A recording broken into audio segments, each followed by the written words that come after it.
রাজধানীর একটি হোটেলে শনিবার দিনব্যাপী কর্মশালা আয়োজন করে Asian network for free elections. এতে বাংলাদেশ নির্বাচন কমিশনের সাথে অভিজ্ঞতা বিনিময় করেন বিদেশি প্রতিনিধিরা।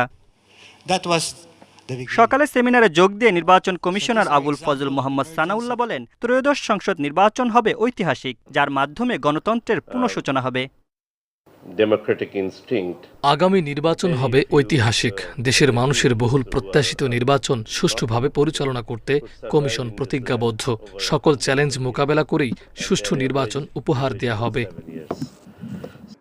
বিকেলে সমাপনী বক্তব্যে প্রধান নির্বাচন কমিশনার বলেন, একজনের ভোট আরেকজন দেয়া কিংবা মৃত ভোট দেওয়ার বিষয়ে সতর্ক কমিশন।